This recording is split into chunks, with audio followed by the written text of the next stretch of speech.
Bonsoir et bienvenue à la deuxième heure des ondes martiniennes à CIBL. Et nos invités spéciaux de ce soir, il s'agit de Mirek Ahmet de Tronsepia. Bonsoir. Bonsoir. Et d'Ariane Lilith, qui ensemble forment maintenant Planète Zia. Wouhou! Merci de nous accueillir. Oui, ça fait un grand plaisir.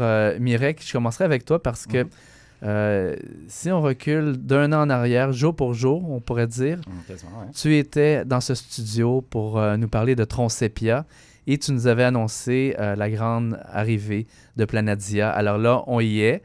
Ce n'est pas un hasard, ça donne comme ça, un an plus tard. Et en plus, tu es bien accompagné avec Ariane. Alors, depuis justement cette entrevue en novembre dernier, Planète Zia fait du chemin et j'aimerais t'entendre parler, ou Ariane, de ce chemin-là qui a été développé, creusé, et un peu votre mission, votre mandat, votre année folle. Ben, dans le fond, ça fait quand même longtemps qu'on travaille sur ce projet-là. Je pense que l'idée, le nom Zia nous est apparu en 2016. Mais ça fait vraiment depuis 2020 qu'on travaille là-dessus plus activement. Puis officiellement, notre première chanson, notre première sortie, notre première création du compte Instagram date de du 13 septembre de cette année. Qui est la date de sortie de votre premier single? De notre premier single, Heavens. Donc, peut-être tu veux parler un peu de c'est quoi l'idée du projet? Oui, donc c'est ça, c'est tout nouveau. Ça fait juste 2 mois qu'on a lancé le projet. Puis Planète Zia, c'est finalement un projet en duo qui combine nos 10 années d'expérience dans la scène, dans le milieu artistique. Moi, en tant que performeur international qui me suis produite dans toutes sortes de contextes. Mirek avec son band Tronsepia comme compositeur de musique.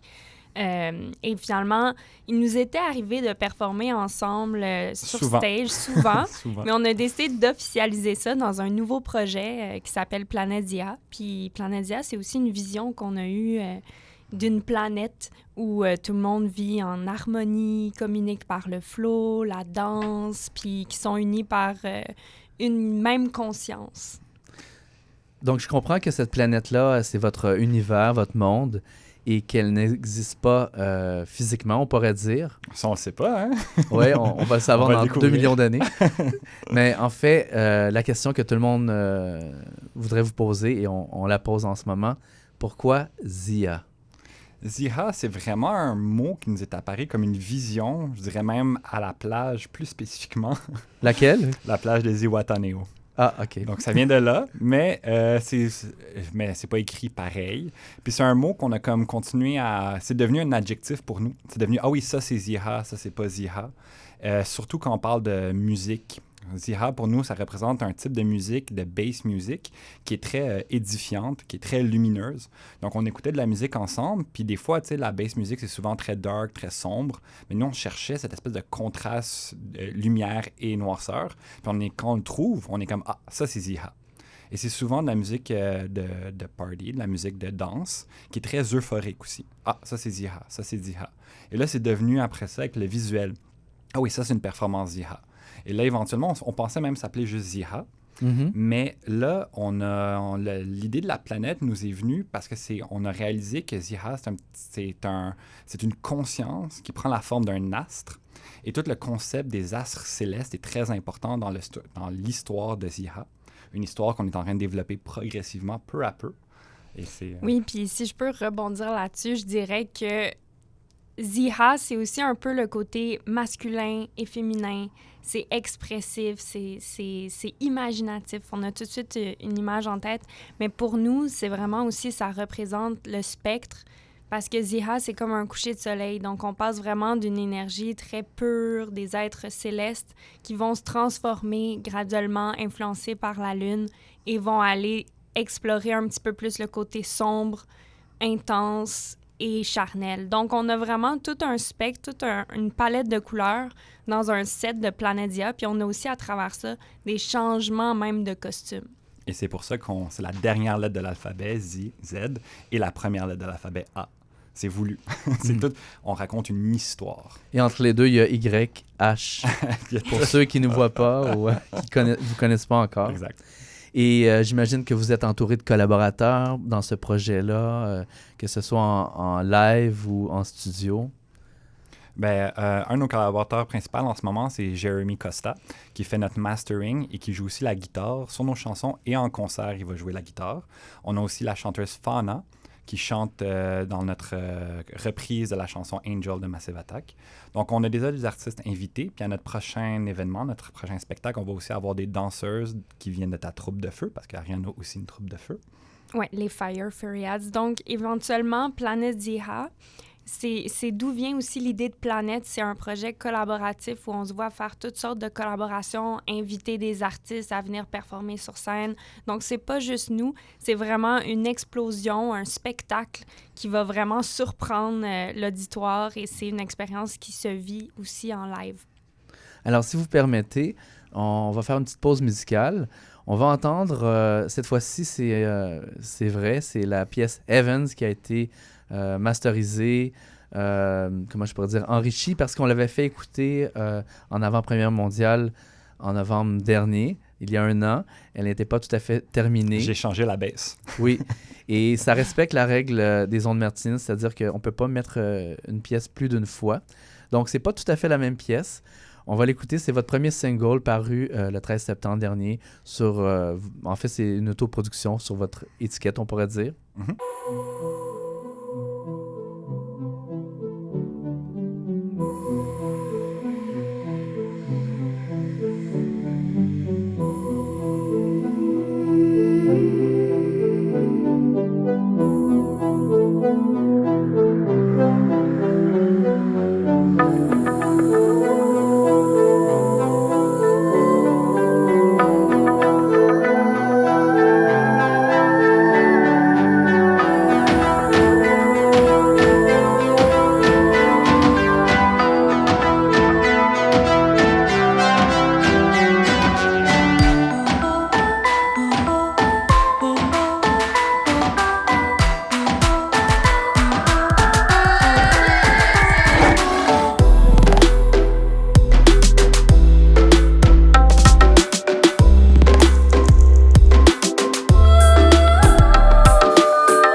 Pour ceux et celles qui ont aimé cette pièce, votre premier single, eh bien, il existe un très beau vidéoclip qui est disponible entre autres sur YouTube.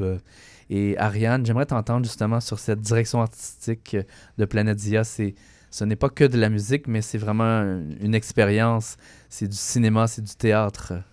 Oui, on aime même dire que c'est une expérience immersive de musique électronique et c'est un spectacle multidimensionnel.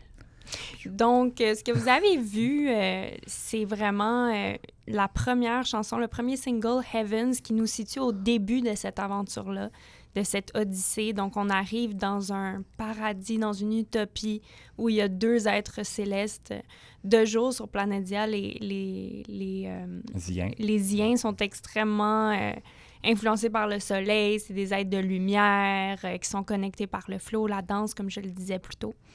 Et on voit dans le vidéoclip et finalement dans notre esthétique visuelle, qui est très axée sur l'aspect cinématographique, on voit un casque lunaire qu'on a designé nous-mêmes. Et en fait, ce casque-là leur permet de voyager à travers les dimensions. Et ça les protège aussi parce qu'ils sont extrêmement influencés par les astres. Et finalement, quand le soleil se couche, l'influence de la Lune vient avoir un effet sur eux. Il y a comme une transformation, une mutation des Ziens qui fait en sorte qu'ils vont aller puiser dans leur pulsion un peu plus animale. On va aller explorer donc ce côté démon, ange et démon.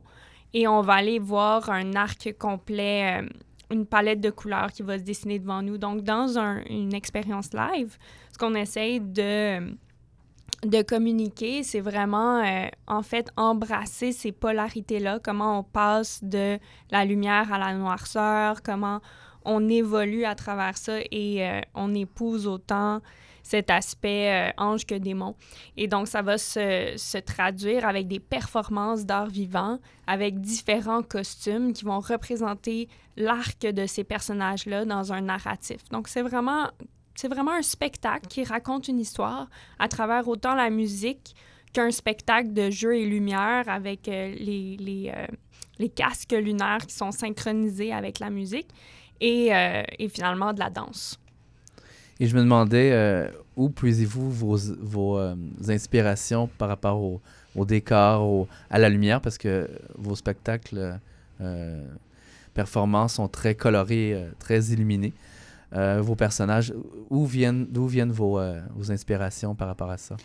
Mais je ferais peut-être un pont avec notre travail parce que nous, on a un studio de multimédia, Eden Creative Studio. Puis avec Eden Creative Studio, on travaille surtout les lumières LED et les projections. Donc, c'est sûr qu'on est très inspiré par ça. On utilise cette technologie dans notre spectacle pour rendre ça tout intégré. Donc, on a déjà des vidéos pour les projections. On a déjà des lumières synchronisées dans nos casques. On utilise des technologies. Donc, on utilise en fait un peu notre savoir-faire multimédia et de tous nos contrats dans notre spectacle. Tout à fait. Puis je dirais aussi qu'on est un peu dans la même veine que Black Tiger Sex Machine ou Rez ou Deadmau5, donc des performeurs qui ont créé finalement des objets lumineux qui leur permettent de performer, de communiquer avec la foule et d'offrir un light show avec très peu de matériel nécessaire. Et nous, l'idée, c'était ça aussi, c'est après nos 10 ans d'expérience, de faire des tournées, de voir qu'est-ce qui fonctionne, de voir que des fois, on n'a pas toujours un éclairage idéal quand on arrive pour performer. C'est très important d'avoir une version compacte puis de pouvoir toujours offrir une production de qualité.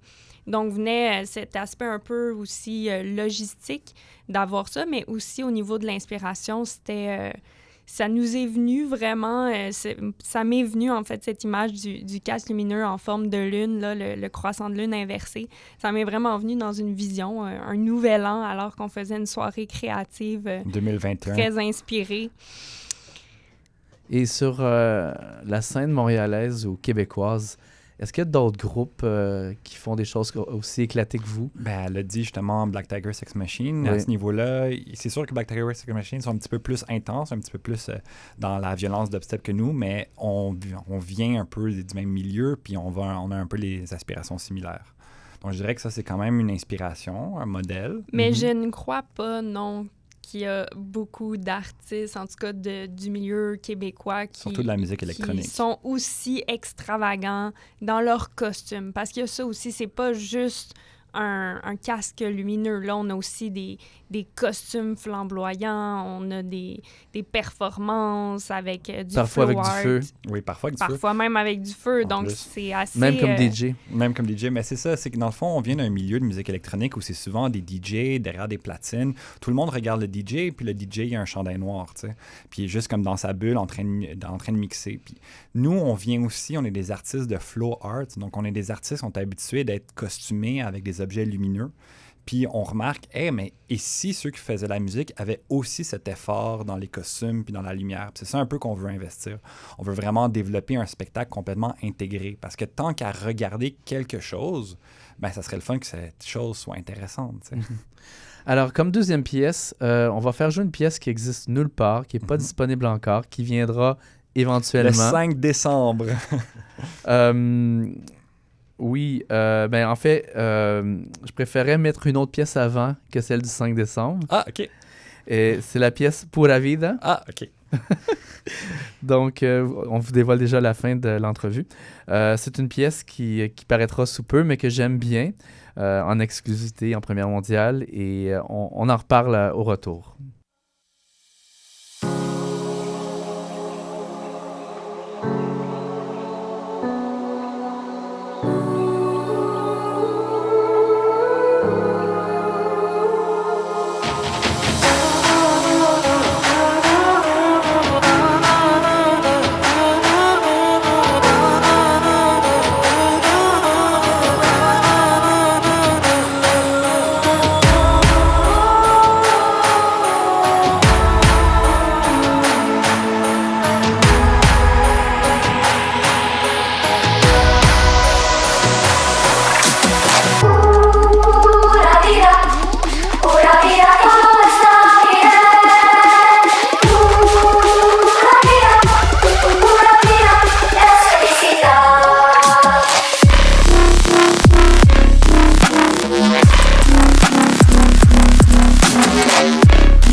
Pura Vida, qu'on vient d'entendre, ça me fait penser au Guatemala, parce que les deux sont en espagnol. En fait, Pura Vida, c'est une phrase qui est souvent dite au Costa Rica. Donc, pourquoi j'en parle, c'est que lors de notre dernière entrevue, Mirek, l'année passée, justement, vous aviez dit que vous iriez comme en début d'année au festival. Cosmic Convergence. Justement. Et je me disais, est-ce que c'est là que Pura Vida est né, dans un milieu... de jungle tropicale. Mais en fait, Pura Vida est né vraiment quand on était au Costa Rica. Ceci étant dit, à Cosmic Convergence au Guatemala, c'était un festival au début d'année où vraiment on a performé en tant que Transepia et les Lilith Wings, mais pour nous, c'était comme un pilote du projet Planète Dia, parce qu'on était juste nous deux sur scène, puis on a donné un spectacle à minuit 30, Nouvel An, sur une grosse scène, puis c'était vraiment spécial parce que c'était au pied de 3 volcans, donc le festival était vraiment extraordinaire. Puis vous n'aviez pas besoin d'éclairage. Bon, on n'avait pas encore nos casques lumineux, mais c'était très dynamique comme spectacle. Puis c'est comme ça qu'on a commencé cette année. Donc, on a parti l'année sur scène avec notre projet. Donc, on s'est dit, c'est cette année qu'on va lancer Planète Dia. Et justement, ça a commencé une année folle, je dirais, en termes d'activité, de travail. Oui, dès qu'on est revenu de voyage, là, on était boom dans la production des visuels pour le Cirque du Soleil avec notre studio. Et pendant ce temps-là, on était en train de développer l'esthétique, le casque lumineux de Planète Dia. Donc, il y avait beaucoup de choses. Et là, on a développé tout un plan de promotion parce qu'on utilise le marketing en même temps pour raconter notre histoire. Donc, en fait, on a comme un plan pour toute la prochaine année avec des sorties à chaque 6 semaines. Chaque pièce musicale a un photoshoot, un costume qui vient avec et une partie de l'histoire de Planète Dia qu'on va raconter. Et ça, c'est Ariane, j'imagine, qui est derrière tout ça parce que on parle de tout ce qui est moins musique, plus ce qui est artistique. Exactement. Donc, Mireille fait la production musicale. Il y a aussi son côté réalisateur qui fait qu'il va prendre les visuels, faire filmer les vidéos. Mais moi, je suis vraiment derrière l'aspect des chorégraphies, de la scéno, des costumes. Donc, chaque pièce musicale a son esthétique visuelle et éventuellement aussi, il y a le storytelling. Donc, on essaie de raconter une histoire, même à travers nos posts sur les réseaux sociaux. On a vraiment envie de faire sentir aux gens qui nous suivent qu'ils sont sur une autre planète et qu'ils ont accès à cet univers-là fantastique d'une autre galaxie. Comme justement, tu parles de raconter des histoires, est-ce que tu pourrais nous donner un exemple, en quelques mots, concret de justement une histoire, le scénario d'une histoire? Oui, tout à fait. Mais par exemple, pour notre pièce At Night, qui arrive vraiment en milieu de set, comme je disais, au coucher du soleil, au moment où les Iens se transforment en démons.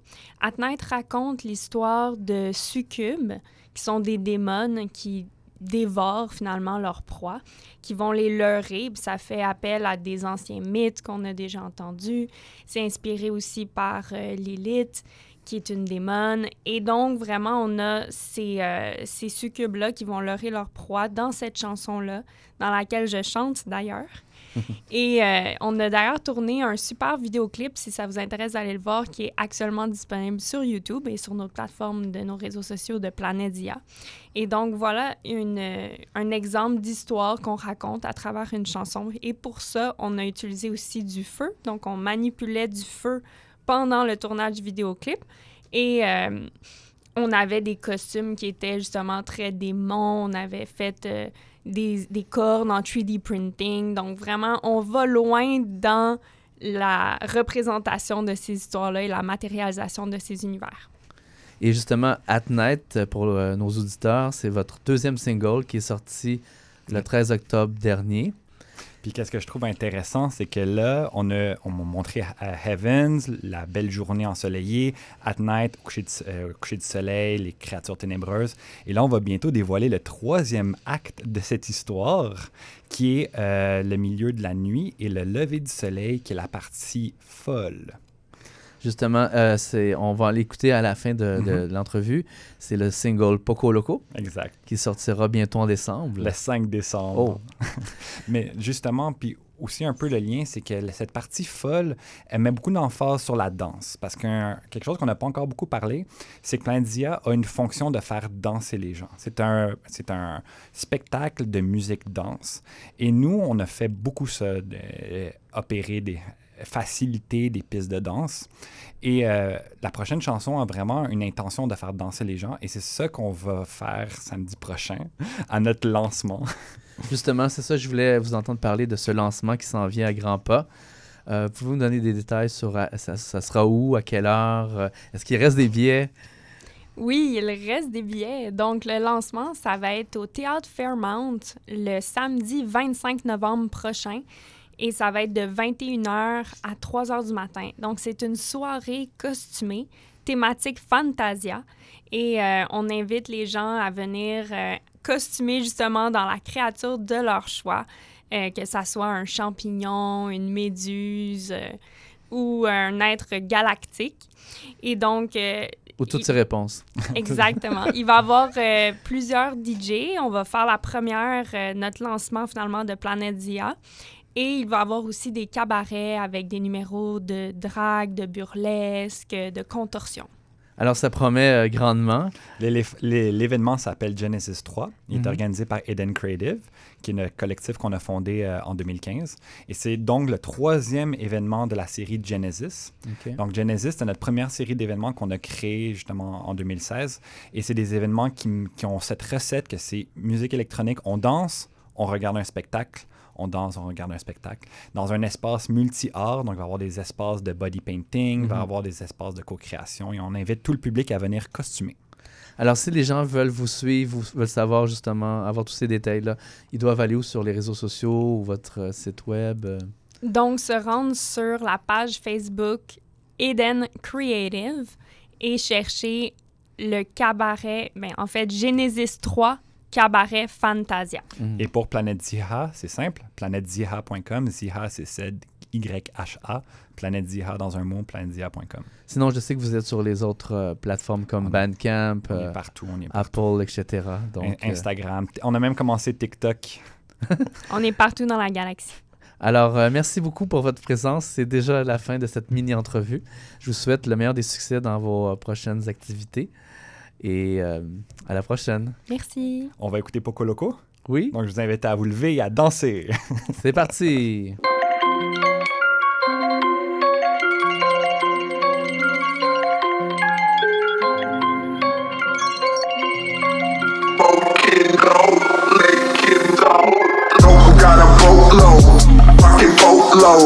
Who the hell though? I go loco, pop the photo, give me FOMO, on that dope low, making money. Got a boatload, rockin' boatload. Hold up, who the hell though? I go loco, pop the photo, give me FOMO, smoking on that dope low, loco. Got a bloco, pop rockin' bloco. Hold up, who the hell go? Pop, I go loco.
Loco, pop rockin' loco. Hola, who the loco? Pop, I go loco.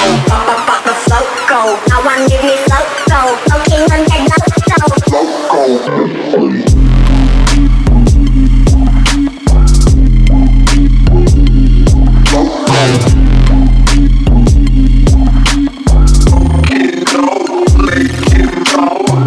Got a boatload, rockin' boatload. Who the hell though? I go loco.